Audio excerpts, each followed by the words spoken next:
ఇచ్చాం. ఈ కొత్త కార్డ్స్ ఇవి ఈ విధంగా క్రెడిట్ కార్డ్ సైజులో ఉంటాయి.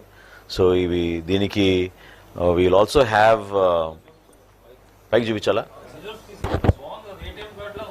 ఏటీఎం కార్డ్ సేమ్ ఈ కార్డే ఉంటుంది. దీనికి మీకు క్యూఆర్ కోడ్ ఉంటుందండి, అది సేఫ్టీ ఫీచర్. సో ఈ కార్డ్ మనం కొత్తగా లాంచ్ చేయబోతున్నాం త్వరలోనే. ముఖ్యమంత్రి గారి సలహాలతోటి దానికి ఒక సిస్టమేటిక్ విధానంలో చేస్తాం. We'll replace its call the rice card. బ్యాక్లో family member details, all the family member details will be there. ఇది గతంలో కన్నా మీరు చూసారు సో క్లియర్. ఇదివరకు మీకు కనపడేది కాదు, పెద్ద కార్డు ఉన్నా కూడా మీకు కనపడేది కాదు. ఇక్కడ ఏంటంటే చాలా క్లియర్గా మీకు కనపడేటట్టు ఈ ఏర్పాటు చేసాం. ఇంకా ముఖ్యం ఏంటంటే దీంట్లో మీకు అంటే ఎన్ని నంబర్ ఆఫ్ కార్డ్స్ అనేది మనకి ఈ కేవైసీ తర్వాత పూర్తవుతుంది. సో April 30th వరకు మనకి కేంద్ర ప్రభుత్వం మనకి టైం ఇచ్చింది కాబట్టి జరుగుతుంది. 93% we have completed.